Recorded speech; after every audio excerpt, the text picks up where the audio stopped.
I will soon be going down the Embarcadero, clad in my protective gear from head to foot.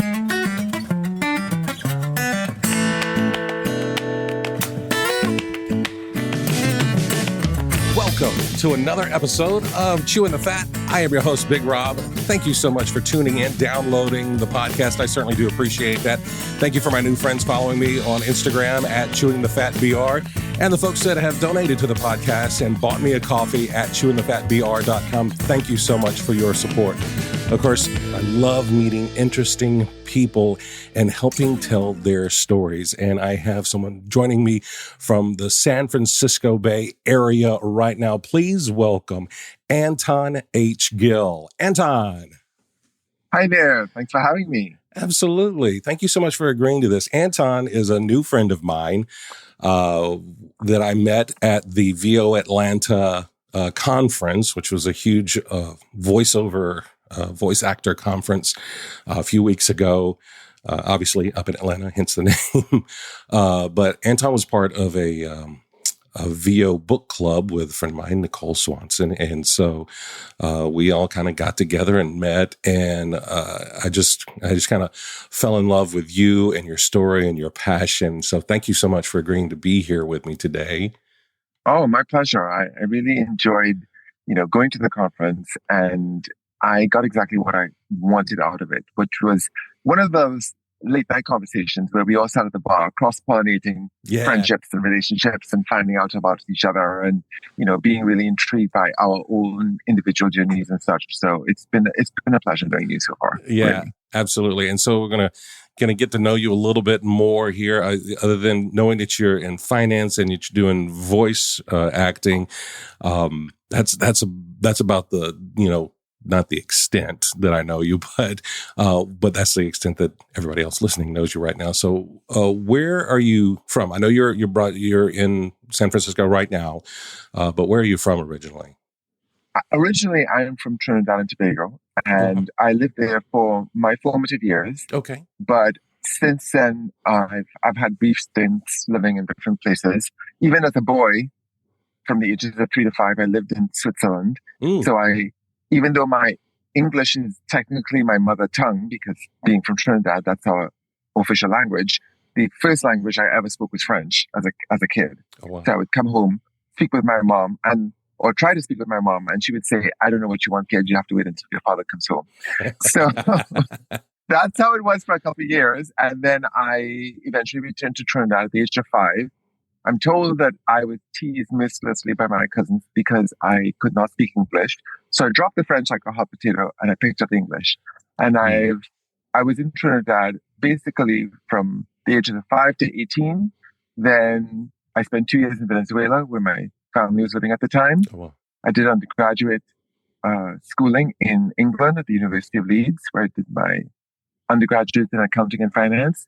And then I went to Florida to do not one, but 2 master's degrees back to back. My Master of Accounting and then my MBA. Yeah. Wow. Yeah.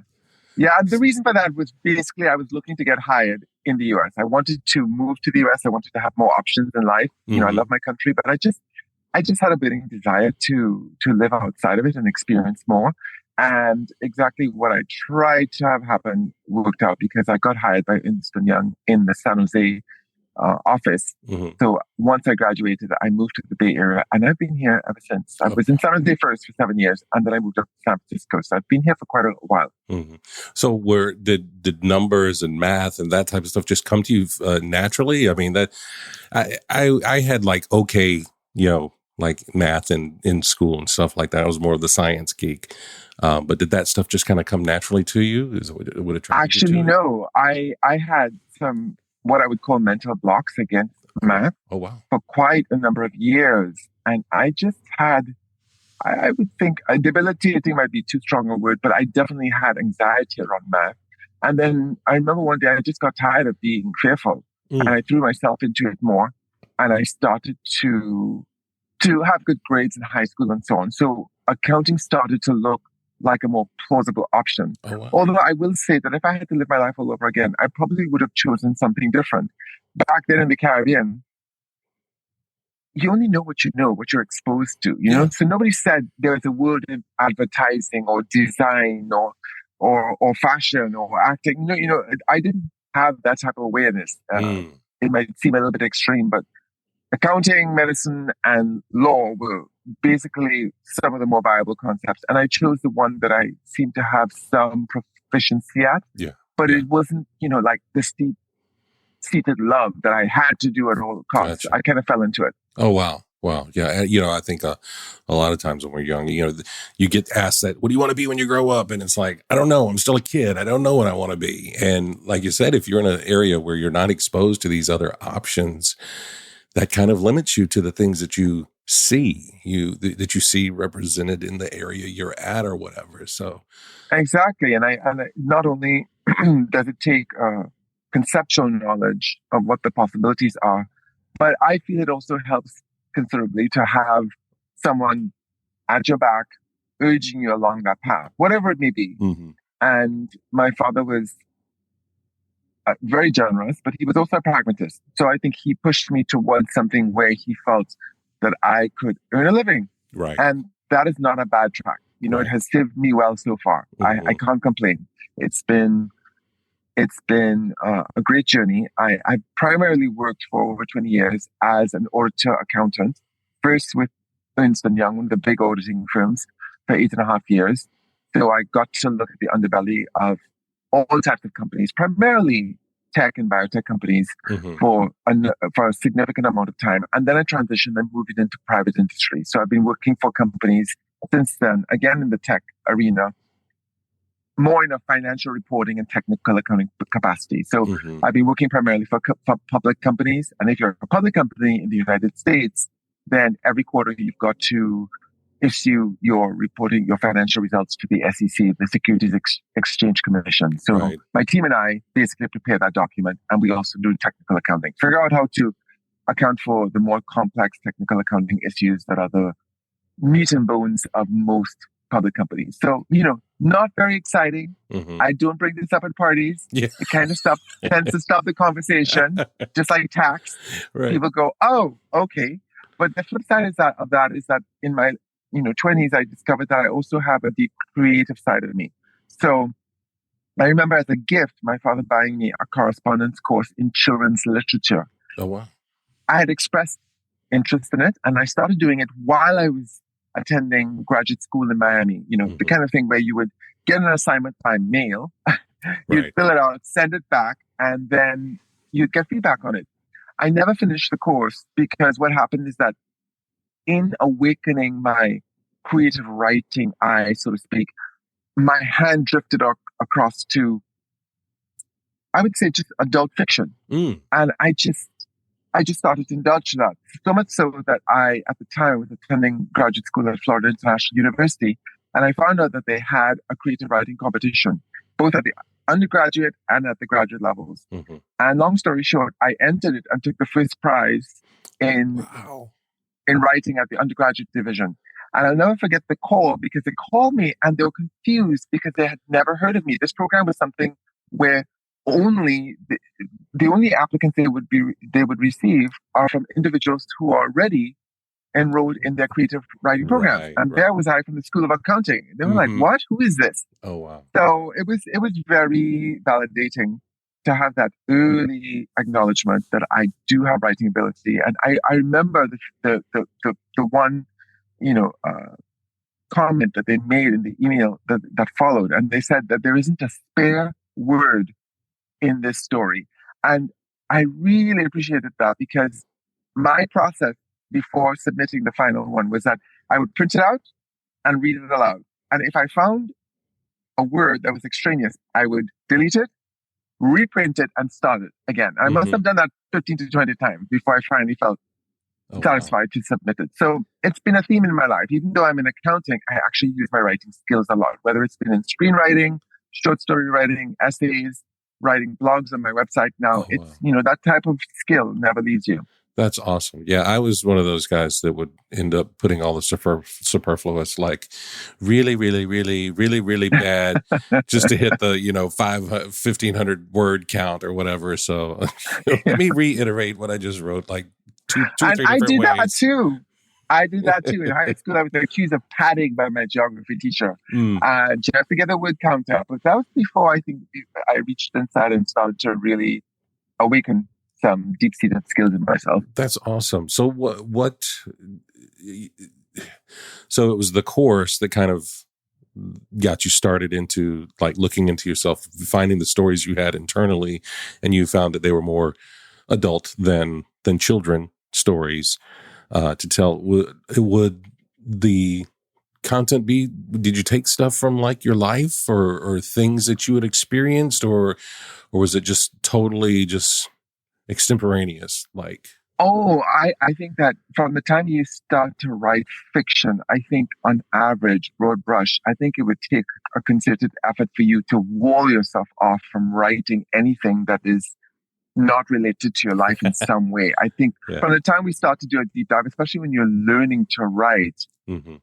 they say, write what you know. And I think from an emotional perspective, it's very natural, I think necessary, to connect to those things for which you have the strongest feelings, Mm-hmm. whether that's joy or rage, whatever it may be, because that in turn helps you speak from a more authentic perspective. Oh, So necessarily you draw on your past experiences and pull that in some form or another. It may not be recognizable to others, but I think you as the writer have an idea of where it's coming from. And I remember I got into this. I started to really throw myself into writing a lot, even while I was doing my graduate degrees. And I remember going through a weird phase where I would just become a little bit antisocial. And then I started to, I think, be even more sensitized to my body and started to get a little bit be a bit of a hypochondriac. It was a weird thing. I think that sometimes when you start off on a creative journey, it can lead you down a path, and sometimes you can end up looking at your neighbor a little bit too much. You know what I mean? So that's where you have to pull yourself back and say, you know what, I do have to get out and live, because if you don't live, you have nothing to write about. So it's a balance. Yeah. Oh, I love that. So was there any desire then to further pursue that, like professionally or anything? Did you try to have anything published or any of your screenplays made into movies or shorts or anything like that? I have certainly, I think I've adopted more of the pragmatic qualities from my father than I care to admit, because I've realized how unforgiving this world can be and how extraordinary you have to be in the artistic arts, especially in this country where there's so little support to excel in that area. So my tact was, let me continue on my career, building that, working throughout the years through these different companies in these different roles, whilst also feeding it. So whilst I've also maintained a full-time career, I've also, for example, been a member of several screenwriting groups. And our aim, or one of the aims, was to really just build each other up by giving each other feedback. And different groups have different philosophies. Some want you to basically be a cheerleading club. Right. Others, and that's more my opinion, I take the more tact that you need to give me very substantive feedback, because that's the only way that I will improve. Constructive feedback, but substantive feedback. And as we wrote screenplays, we would enter into competitions, of which there are many. But long story short, there are a couple that are really highly regarded, one of which is the Nickel Fellowship, which is actually administered by the Academy of Motion Pictures Arts and Sciences, the Oscars. And I remember reaching the quarterfinals with one of my screenplays, and a second moment of validation where I thought, I do have some ability, whether you can take it beyond that, who knows? I didn't have the courage to really reach out to the few people I knew in the industry and say, hey, can you read this? Because people are guarding their time, and appropriately so. But it takes, from what I can tell, a confluence of luck, people you know. Different, the stars have to align because it is so difficult to get any kind of movie made, especially in this post-Marvel, world that we're in. We're still in it, but there's thankfully a little bit more acknowledgement of the need for diversity. But long story short is that I did a number of screenplays and I loved them, and I'm still revising one at the moment. But I've also moved into voiceover because it's something that I also trained for over 20 years ago. This is when I was still living in San Jose. And as my career took off, this was before we were doing things remotely, I just didn't have the bandwidth to continually driving up from San Jose to San Francisco. So I dropped it. And then post-COVID, so the landscape had changed. People were doing a lot more remotely.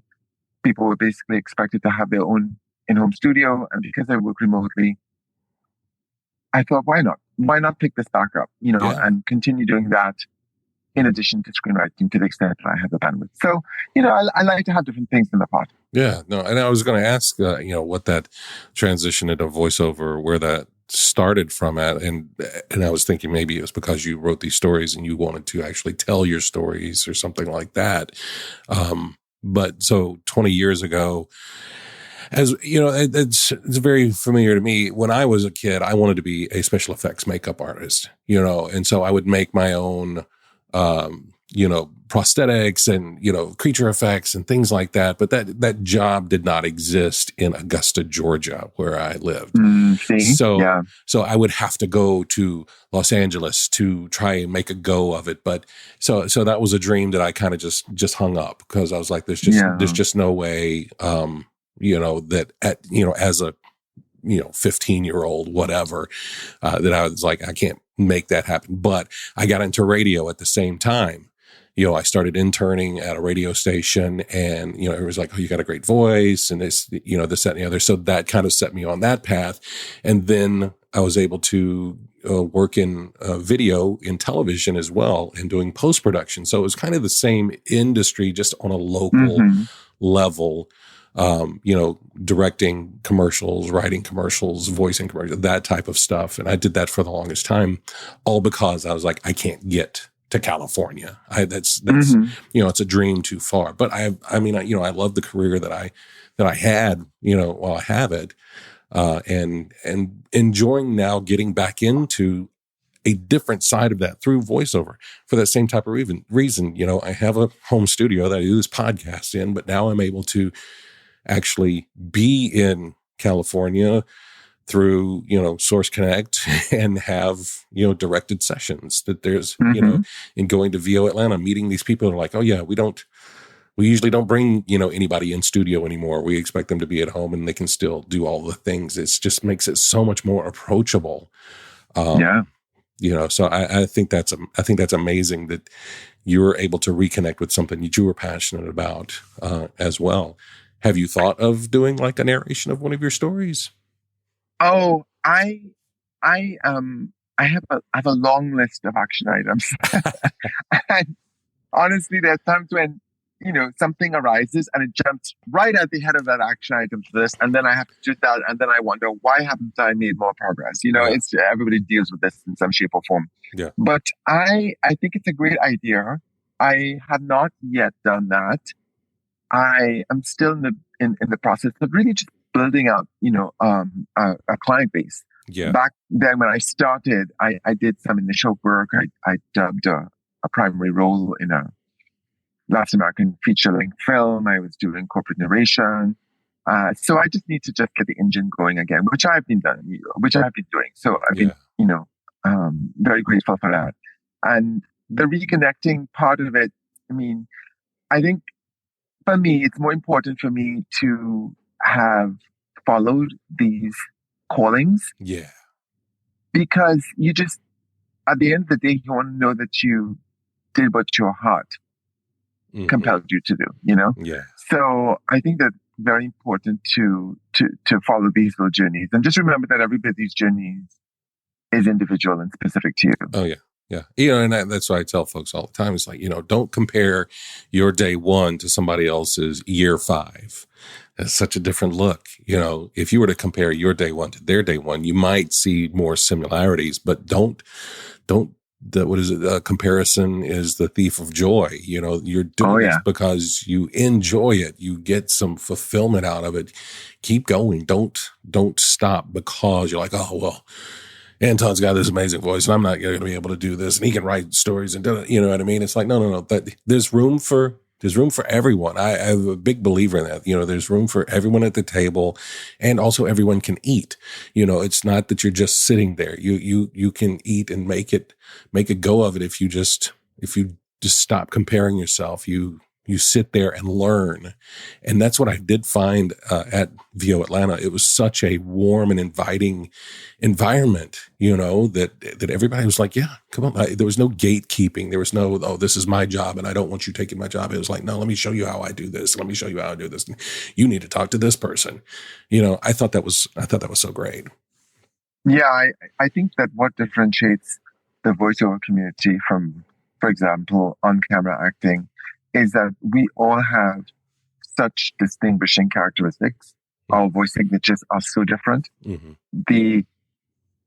The client that wants my voice is probably looking for something very distinctive, because obviously I have a different sound. I don't speak with an American accent. I have what can be characterized as a multicultural or transatlantic accent, whichever adjective you prefer. And that's very different from your voice. Mm-hmm. They may want the Americana. Like in the run-up to the Super Bowl, I was getting all these different Super Bowl ads from my agents. And I was looking at it and going, yeah, this is not for me. They don't want my voice. Right. That's great. I mean, is there a specific, as lane you're looking to lean more into for your voice work or anything like that? Things that you really are passionate about, because that obviously will help you do the work. Yeah. So in voiceover, it's often said that it's all very well and good for you to have a natural interest and preference in something, in a certain genre or subgenre. And that's important, because obviously something that naturally holds your interest, you're more likely to excel and perform well in that arena.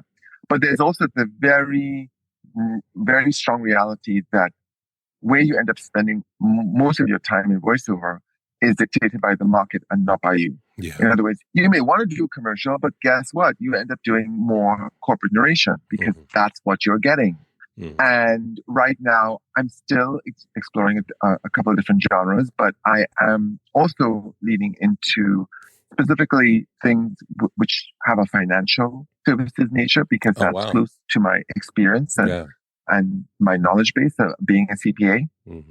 Yeah, but you can speak that language very fluently, I'm just very with the comfortable technical side of it. Yeah. Exactly.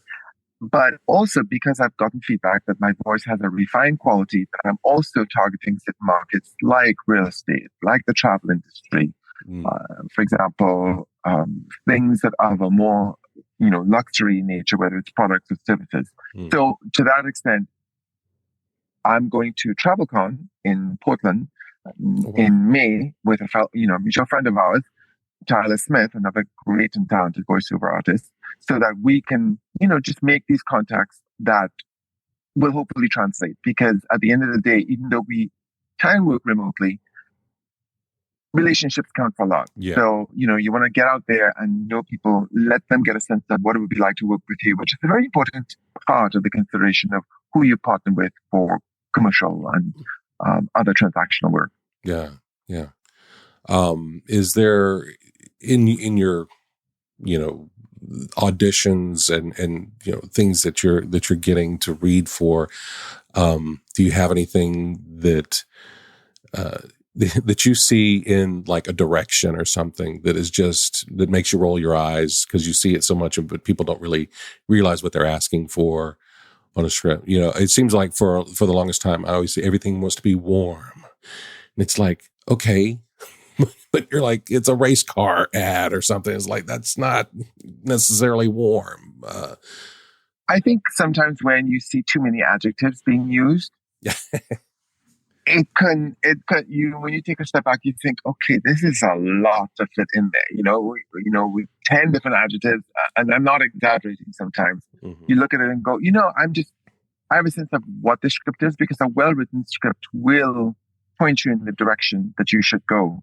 It has clues embedded in there. So whether it's punctuation marks or ellipses or, just a general speech cadence, so whether it's formal or not formal, and then considering the nature of the product or service itself. Mm-hmm. So I think at the end of the day, you have to go with your gut.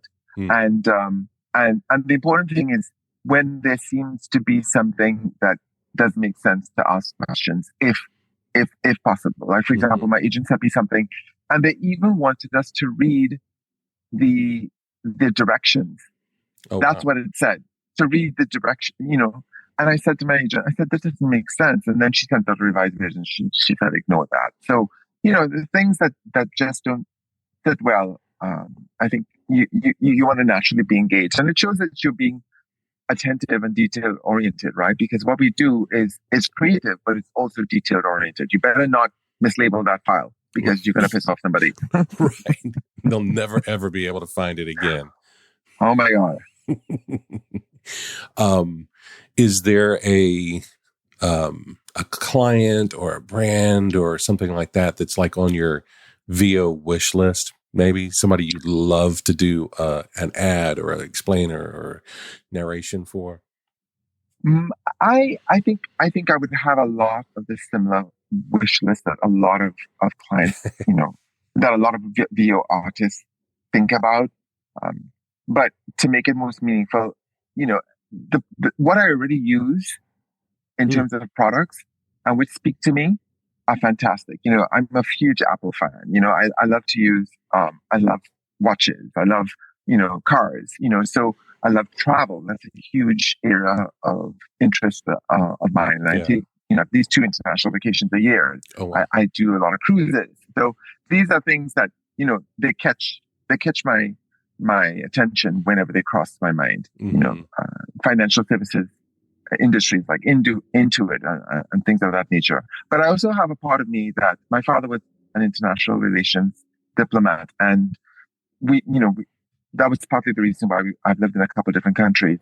So I'm also tuned to the global stage, the United Nations, the Olympics, things that, a little bit more, not so much the Olympics, but the United Nations and the OECD and other international bodies are also things that I grew up hearing about, and because they have very fundamental and meaningful missions. Yeah. So those are also areas of interest to me. Yeah, yeah. I mean, and I feel like maybe it's my naivete, but like being able to express that to your agent as you have an agency, like, hey, if you see this stuff, or hey, if you know someone, I think a lot of it is letting people know that you're interested in these different areas, letting, it's like, hey, because sometimes you get pigeonholed and they're like, oh, you're the race car guy or whatever. You're that, and I keep just saying that because that just seems like the most extreme thing. You're the monster truck guy. It's like, no, I'd like to do some sort of, narration, some PBS narration or something like that, which is completely opposite of what you would normally, think. So you just kind of have to put it out there in the universe and let people know that that's something that you're looking for. Yeah, and in fact, that speaks to one of the areas that I'm going to start exploring, which is animation. With my voice print, which is very nondescript. Most people can't pin me down in terms of my area of origin. Animation is an area that's rife with possibility to reinvent yourself, especially when you have unconventional accents, because you can morph that into different things. Mm-hmm. So I feel that I'm going to start training very soon. I have 1 or 2 candidates that I'm meeting with, coaches who are quite prominent in the area. Certainly Voice of VO Atlanta gave me some ideas as to where to go. Mm-hmm. So that's probably my next area that I'm going to explore. Although I have to be realistic, it's a pretty small world. It's competitive. It's difficult. But this is America, where all dreams can come true. Yeah. This is why I came here in the first place. So if I can come this far and have a successful career in finance and, be well on track in terms of getting where I want to be as a voiceover artist, then why not? Why not make a mark in nomination? I just think, why not me? Yeah, absolutely. Why not you? I mean, you've got the personality, you've got the voice, I think you've got the right mindset about it too. And like we said earlier, a lot of this stuff is relation. I think you can quickly build relationships with people, and because you're very honest, you're very straightforward, but you're also very empathetic and caring too. And I think that people see that, and they can see that and feel that when they meet you, that like, this is someone who's not trying to pull something over my eyes. This is someone who's not trying to, just get a job to get a job. Is someone who actually does care. And I think it will definitely take you far in whatever realm you may want to explore, even beyond voiceover or whatever the next, post voiceover chapter is for you. Well, thank you. I appreciate that. But this is, of course, assuming that you lay the groundwork like anybody else to make sure you have the proper training, the proper engineering skills, the ability to take direction. There's an amount of versatility that's inherent in any role. So yeah, we'll see. It's a journey, and I'm really trying to just enjoy the journey. Did want to ask you, in the time that you lived in the other countries, were there things that you picked up, like that? You say you have a very multinational accent. Did you find yourself? Do you pick up accents quickly? Like you would start to talk like folks when you were in Sweden or Venezuela? Did you find your voice morphing to those areas that you were in? Or? Well, I do speak Spanish fluently, so that does help. Even though I've shied away from marketing myself as a bilingual artist, because I'm not born English speaking, Spanish speaking, I mean. And I think that can make a difference. So it can help in terms of having more of a Spanish accent or more of a Southern accent. But, I take the view that the print that is inherently me is this voice I'm speaking with right now. So that's what I'm really trying to, make inroads with, because I think that you do best when you capitalize on your strengths rather than to support and build up those areas which are secondary to you. So yeah, that's my area, because I mean, honestly, the voiceover is such a huge area, a massive field with so many genres, so many dialects and everything like that. I think for me, I think I'm more focusing on being more of a niche artist. And just capitalizing on my inherent strengths. Awesome. Outside of your voiceover passion, your financial job, what is bringing you joy, Anton? Well, a couple of things. I mentioned travel. So I'm headed to Northern Europe in June for a 2-week vacation.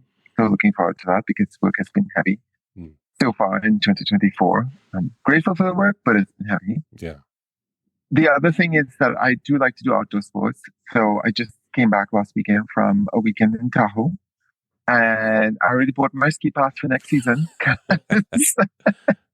was my first Tahoe trip post-COVID. I mean, I used to go every year and go several times a season because it's only a 4-hour drive from San Francisco.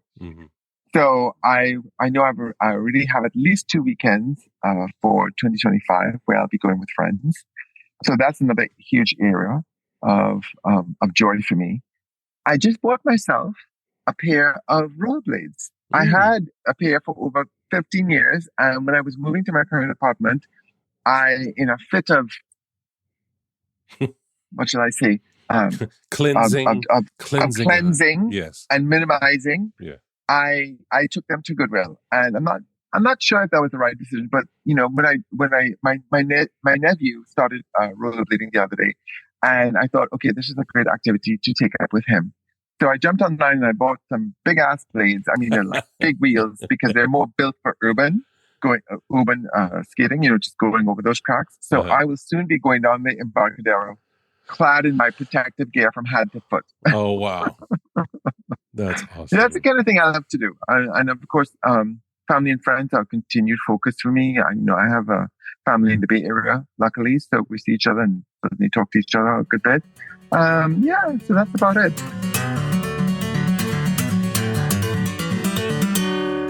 All right, Anton, this is the second segment of the show where we dive a little bit more into your mental health journey. I'm a firm believer the more we can have these conversations and kind of get rid of the stigma of talking about mental health, the easier it is for everyone to kind of recognize themselves in other people. And it gives them a lot of ability to kind of lift some of that weight that we all feel in those times. So for you, how do you keep the darkness at bay? For me, it's been very important to acknowledge who I am and what my needs are. And whilst also ensuring that those around me, those who are my loved ones and friends, we also feed those relationships and we help each other where necessary. To some extent, I think that I have to prioritize my own mental health. And that has shifted a bit post-COVID as well. So I'm an introvert, but somewhere along the spectrum, I'm not at the extreme end. I know to turn it on like anybody else. Obviously you saw me when I was at the Atlanta. We were on the bar and I was like a little flamingo flying all over the place, talking to everybody like wildfire. But even in those contexts, what I try to focus on is, as a bit of a sidebar, is just having a rapport with a couple people, one or two people, making meaningful relationships, especially when you're meeting new people, so that you come away feeling a little bit more filled and enlightened and energized rather than drained by making a lot of, just very superficial interactions. Right. So that was something that I enjoyed and something I've gotten better at. But to answer your question more directly, as an introvert, I find that for me, seeing that I recharge on my own rather than with other people on a day-to-day basis and even on a week-to-week basis, it's about just making sure that I have a good balance between stimulation and relaxation. Because if I'm going too hard for too long in a social situation, I can feel drained and it starts to affect my mood. Yeah. And the good news is that it doesn't take me long to regain that balance. Like, for example, at the conference, there were times during the day that I would just go up to my room and just have downtime for half an hour, whether it was during lunchtime or, you just want to take care of some emails or you just want to sit and watch something mindless, So that's important to me, having a mental balance and keeping things in check. I don't like to have too much going on in a single day. But I also want to do the things that feed me on a regular basis. Like getting regular exercise is important to me. I mentioned that I work from home 24/7 because my employer's in a different city. And I have a setup where I have a standing desk and then I have a desk treadmill under it. So I will walk easily 10,000 steps a day while taking calls, while doing emails and tending to the basic obligations of my job. And getting that basic work done, making your body move on a almost daily basis for me is important because it does for me affect my brain chemistry. I feel better when I engage on that level. Yeah. Obviously, when at times in my life when I have had a more acute need, I've gone for professional help. I reached out to a therapist, and anybody who's reached out to a therapist knows that it can be hit or miss, right? You could meet with two people and in your gut, you don't feel as if this is working. They don't get you. They're not hearing you or they're not offering the specific solution that you need. At times I've had very good people who just got to the heart of me very, very quickly. Right. One of the most interesting experiences that I've had in that vein was when I was living in Miami. I mentioned that I did my graduate schooling there. And at that time, I was living in my parents' condo while going to graduate school. And they felt at one specific point that I needed some help. So their intentions were golden, like always, but they went about it in a very novel way. They basically hired a therapist in Trinidad, flew her up to Miami, and she moved in with me. Oh, and yeah, and she stayed with me for several months. And basically, when I wasn't in class, when I was working part-time at my job in the graduate school, or when I wasn't sleeping, I was working.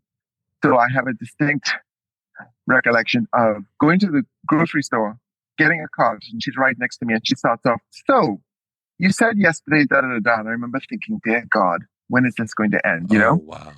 Yeah. It was the most intense experience I'd ever had in my life, but it was also one of the most revelatory. I realized in retrospect that I was very apprehensive about the experience. And what I mean by that is that I remember picking up at the airport and just thinking, oh God, what is this going to be like? Is she going to awaken some thing inside of me? You know, I somehow I got in my head that she could implant stuff in my head. But the interesting thing about her is that she never said anything.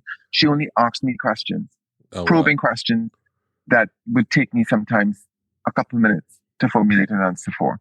Yeah. So, you know, it was the kind of thing where I was very, very grateful to have gotten that experience in the end, because it came at a pivotal time in my life when I was grappling with my sexuality, for example, as a gay man. I was not very accepting of myself. I was very hard on myself. So she taught me self-acceptance, and that was very, very key at that point in my life.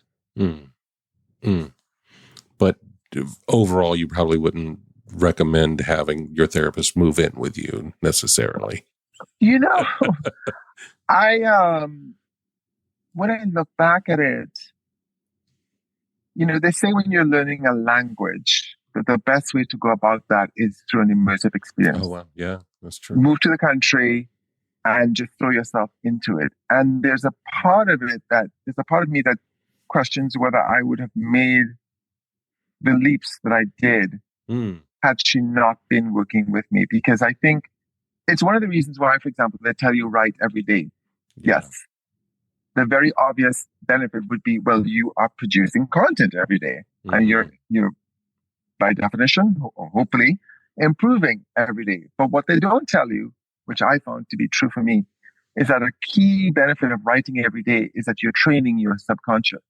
Your subconscious knows that tomorrow at 9 a.m. or at whatever time, it's work time. And more importantly, there are many times, and I'm speaking from my experience, there are many times when I may end the previous day's writing session saying, I know this scene is lacking this. I know this scene is lacking that. How do I do that? How do I infuse conflict here, which is organic and meaningful? And how do I create these, you know, I would always have a short list of creative issues I'm trying to solve within a screenplay or a personal essay or whatever it is. And what you don't realize is that your subconscious actually basically takes that as homework. So that when you're walking the dog or you're taking a shower or whatever it is, and you get that aha moment, that's your mind at work going, that is you that you were thinking of. That's where the aha moment comes from. And I think that that happens more and more. You're working on a regular cadence in a creative sphere. So to your question, I think it's individual. I think it depends. You know, first you have to have the resources to dedicate to something like that. My parents just put out all the stops. And then you have to have the person who would be willing to do something so intensive. I mean, I think that that's few and far between. That's not the normal sphere, but you know, everybody has, I'm sure if you were to canvass your listeners, you would probably get people saying, hey, so this happened to me when I was this age. And you know, this is also highly unusual. People come from such varied backgrounds with such, you know, unusual experiences at times. So I'm sure that mine is one of many, but you know, it just depends on what you need.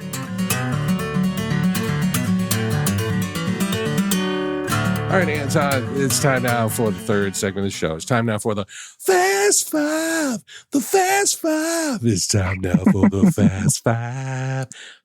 Sorry, I'm still working on a theme song for that. I got to get my music guy on it. But Well, you can get a jingle. right.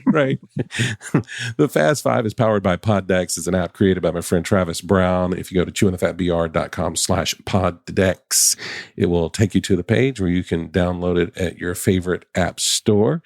It's 5 questions, no wrong answers. First thing that comes to the top of your mind. You ready to go? Uh-huh. All right, here we go. Question number 1. What did your 15-year-old self imagine you'd be doing right now?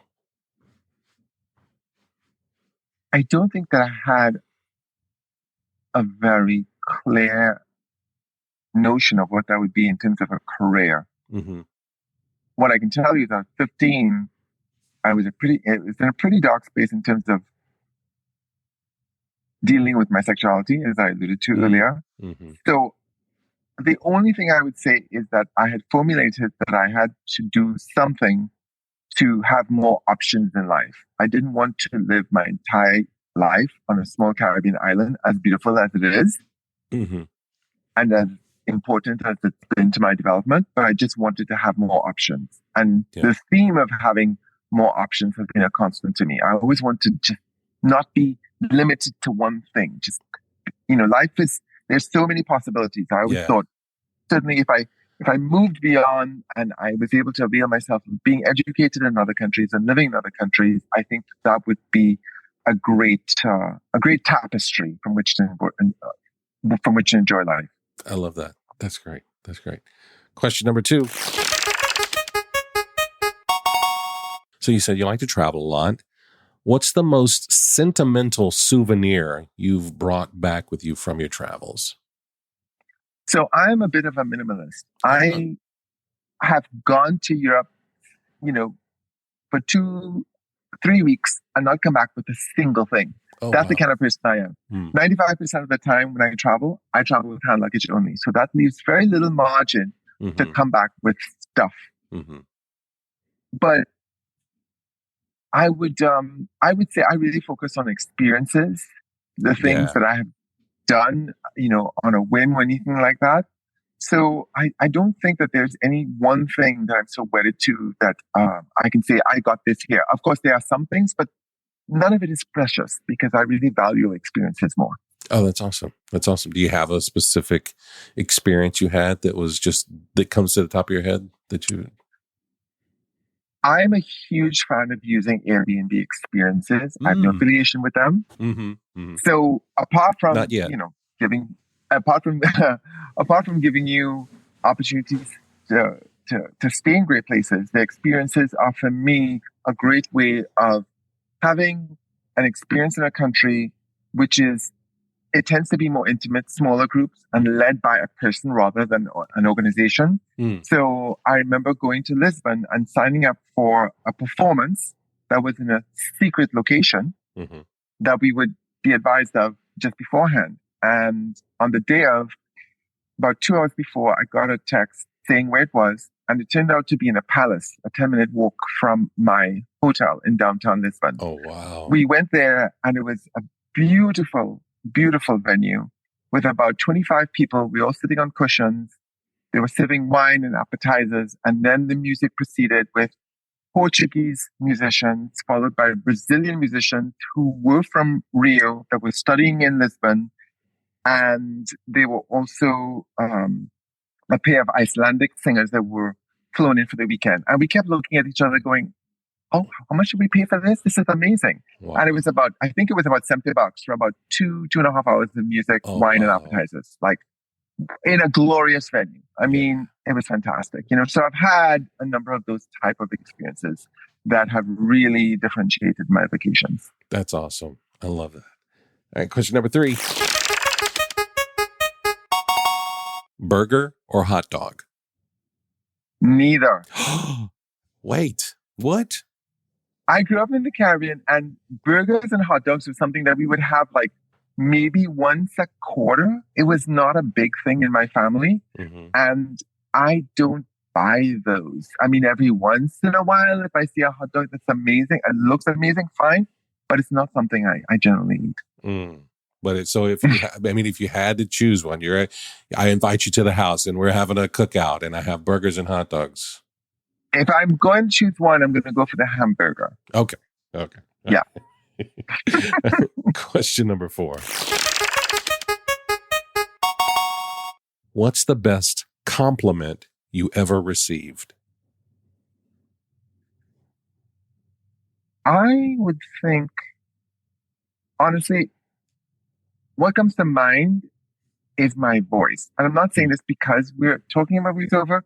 Throughout my life, people have said, complimentary things about my voice. And I was on a cruise ship in November of 22, having dinner with a friend who used to work for Disney. And he was asking me, why don't I pick back up voiceover, blah, blah, blah, blah, blah. And I didn't have a good answer for him. And then in the table next to us, a woman sat down with her teenage daughter and we started talking. 10 minutes later, she leans over and she said, I have to tell you, I just love the sound of your voice. And my friend looks at me like, for God's sakes, how many times do I have to tell you? And that's when I decided, to get back into voiceover. Instead of getting off in Puerto Vallarta the next day, I sat by the pool, turned on my phone, and started doing research. Oh, wow. I love that. And I love where that little interaction, that little compliment, where it's taking you. That's great. All right, and question number 5. If you could bring one famous person back from the dead, who would you pick? Ooh. I'm going to butcher her name. Okay. But I'm not even going to say the name, but she was the only female pharaoh in ancient Egypt. And that's an area of fascination for me. So I would love to have a conversation with that babe. Mm-hmm. Was that Nefertiti? Was that? No, it's Hatshepsut or something like that. It's one of the few lesser known facts of ancient Egypt. Okay. Yeah. Okay. Just to talk and to learn more about her rule. Yeah. How she got where she was. Why was she the only one? I'm basically a feminist at heart. Mm-hmm. So I'm very interested in the role of women and what's happening in this day and age in terms of their rights. And, don't get me started. But women leaders and rulers, I find particularly interesting because how they got there tends to be a very interesting journey, and how they stay in power. I may not have agreed with Margaret Thatcher's politics, but I remember being in England as a student and seeing her seated for so many years in Downing Street and just going, why is it that England has managed to have a female head of state, and look at the United States, so many hundreds of years, and we haven't even done that yet. I mean, we have a vice president, but that's different. So I don't know. It's just I find the auras around female leaders to be interesting. Yeah, I love that. Well, that's our Fast Five, and that's the show. Anton, thank you so much for being here and for talking to me today. I really, really appreciate it, and I love getting to know even more about you. If folks want to keep up with you, what's the best way they can do that? I think it's to go to my website and check out what I do. But I'm also available on many of the socials. So on Facebook, it's Anton H. Gill. And on Twitter, it's also Anton H. Gill. Okay. I will make sure to put those notes in the show notes, as well as, of course, you can find Anton and our other guests on the website as well at chewinthefatbr.com. Anton, I wish you nothing but success in all of your endeavors, financial, voiceover, whatever, your travels, safe travels to you. I just love you, and I just wish you nothing but success, sir. Thank you, sir. It's been a real pleasure doing this, and I know we'll be talking soon. Absolutely. And if you would like to support this podcast, I would appreciate it if you bought me a coffee at chewinthefatbr.com. But until next time, I look forward to the chance we have to sit a spell and chew the fat.